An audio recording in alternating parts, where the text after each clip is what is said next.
سبيل الدموع سبيل خیر و احسن الجزا۔ آئیے سامعین گرامی، اس کے بعد ہماری اس بزم کے چمکتے دمکتے ستارے، جس سے میری مراد آج کی اس مجلس کے اس بزم کے میر مجلس ادارہ حاضہ کے صدر محترم الحاج صدیق سلیم دیشمکھ صاحب زیدہ مجدکم کو دعوت ڈائز دیتا ہوں کہ وہ تشریف لائیں اور اپنی قیمتی بات پیش فرمائیں۔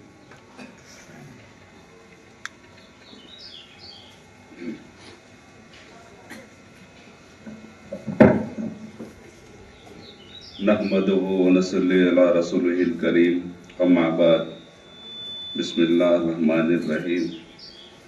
ڈائز پر تشریف فرما ہمارے بزرگ سید فائق علی صاحب، باقر حسین دیشمکھ صاحب اور ہدایت صاحب، مدرسے کے ذمہ دار مجاہد نواب صاحب، صدیق اسحاق دیشمکھ صاحب، سمیع بھائی عتیق سر اور مولوی صدیق عمران دیشمکھ صاحب اور معزز مہمانان گرامی، اساتذہ اکرام، عزیز طلبہ، السلام علیکم ورحمۃ اللہ وبرکاتہ۔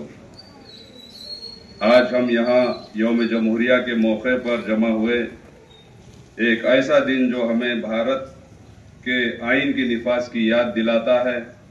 26 جنوری 1950 وہ دن تھا جب ہمارا ملک جمہوری ملک کے طور پر منایا دنیا کے سامنے آیا۔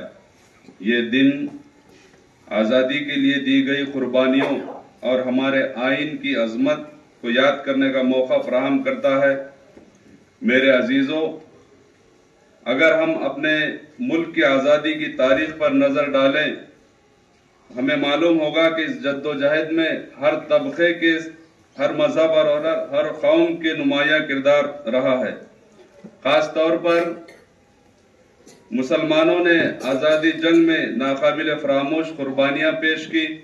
مسلمانوں نے 1857 کی جنگ آزادی سے لے کر 1947 تک جدوجہد آزادی کے ہر مرحلے میں بڑھ چڑھ کر حصہ لیا، اور شہر مکہ میں پیدا ہونے والے عالم دین حضرت مولانا ابوالکلام آزاد اور اسی طرح مولانا فضل حق خیر آبادی، مولانا قاسم نانوتوی رحمۃ اللہ علیہ، مولانا رشید احمد گنگوہی رحمۃ اللہ علیہ، حاجی امداد اللہ مہاجر مکی، شاہ عبدالعزیز، مولانا حسین احمد مدنی رحمۃ اللہ علیہ، شیر اسلام مولانا حبیب الرحمن لدھیانوی رحمۃ اللہ علیہ، حافظ ضامن شہید صاحب، شیر میسور حضرت ٹیپو سلطان رحمۃ اللہ علیہ، اور مولانا عبید اللہ سندھی، اور ان جیسے لاکھوں مجاہد آزادی ہیں جنہیں بھلا دیا جا رہا ہے۔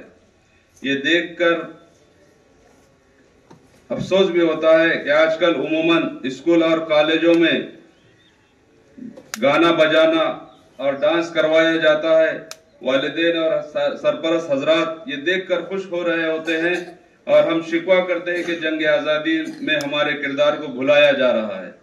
ہمیں چاہیے کہ کم از کم ہم قومی تہوار کے موقع پر ہمارے اسلاف کی قربانیوں کو یاد کریں، اور خصوصاً ہمارے مدرسے کے طلباء کو چاہیے کہ ہمارے اکابرین کی قربانیوں کو یاد کریں اور دنیاوی علوم میں آگے بڑھیں۔